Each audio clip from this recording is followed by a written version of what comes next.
All these neat little houses and all these nice little streets. It's hard to believe that something's wrong in some of those little houses. No, it isn't. Hello. Hello, I'm Carl Bernstein. Woodward. We'd just like to talk to Mr. Sloan for a couple of minutes. He's resting right now. Are you Mrs. Sloan?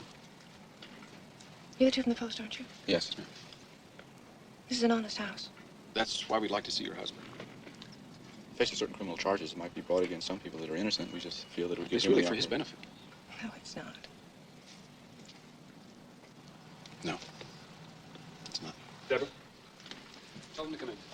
Thanks. Hi, Carl Bernstein. How do you do? Hugh Sloan. Bob Woodward. I appreciate you giving us time.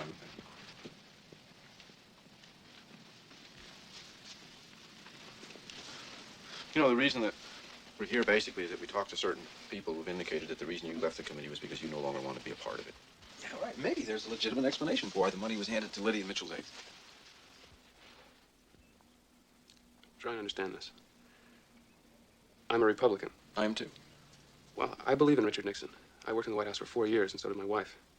And what happened on June 17th, I don't think the president knew anything about. Is it possible that some of his people might have known? I'm not sure about that. Do you think the truth will ever come out at the trial? It's another thing I'm not sure about. Why? Well, obviously because certain people lied to the prosecutor. No, we were never told flat out, don't talk, but... But the message was clear, though. In other words, by their very silence, there was a cover-up. Well, they didn't urge us to come forward and tell the truth. They, meaning the White House? Well, the committee's not an independent operation. Everything's clear with the White House. And I don't think that the FBI or the prosecutors understand that. Now, that report on the cash in the creep safe, that $350,000, is that a correct? More. Was that a correct figure? No, it was closer to $1 million. And as treasurer, you could release those funds? When so ordered. We don't know the names of the people who could order you. We just know that there were 4. Well, there were 5. Mitchell Five. stands Magruder, they're off, yes. Well, there had to be a White House overseer. Yeah, Colson. No, Colson's too smart to get involved directly with anything like that.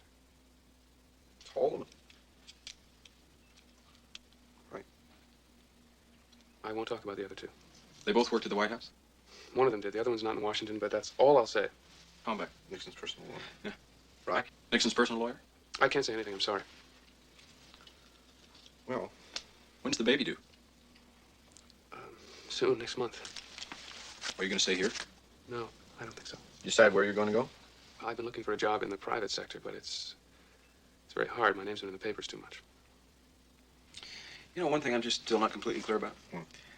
I don't know how did, when you handed out the money, how did that work exactly? Badly. No, I think what Bob means is that ordinarily what was the procedure? Routine. I'd call John Mitchell over at the Justice Department. He'd say, go ahead, give out the money. This was all done verbally. Yes. Okay, we know there were 5 men who control the slush fund at Creek. Mitchell, Stans, and Magruder. Yeah, those 3 we've got, and all 3 have been named by 2 sources. What about the other 2? I'm pretty sure Combat. Maybe better wait till we get all 5, huh? Certain on Mitchell? We know that he approved payments to Liddy while he was Attorney General. We got more than 1 source. Yes, Harry, I said Well, we who have are 2 they? sources. Sloan and who else? And there's another guy, Justice, who so far won't confirm the names of the other 2 who control the fund, but we're working on it. What's he throw? He's not a source on this. Look, do any of them have an axe? No. Personal, political, sexual? Is there anything at all on Mitchell? No. Then can we use the names? No. God damn it, when is somebody gonna go on the record in this story? You guys are about to write a story that says the former Attorney General, the highest ranking law enforcement officer in this country, is a crook. Just be sure you're right. Essex House, may I help you? John Mitchell.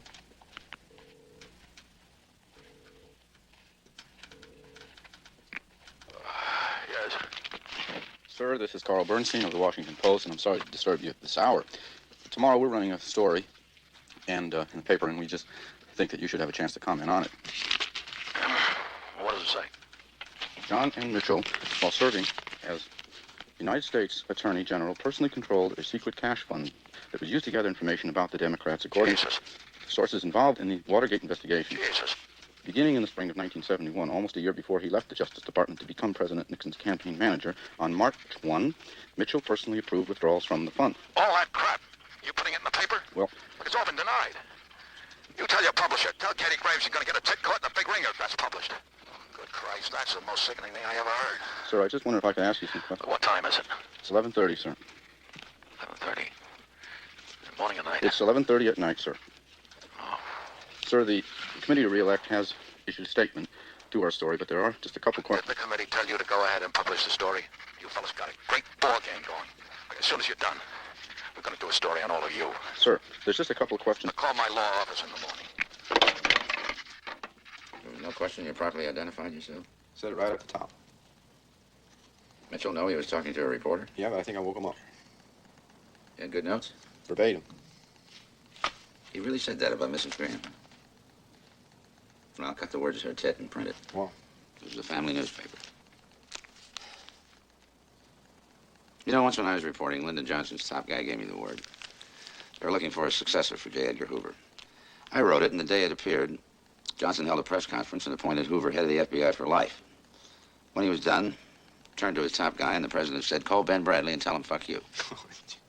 Well, everybody said, you did it, Ben. You screwed up. You stuck us with Hoover forever. I screwed up, but I wasn't wrong. How much can you tell me about Deep Throat?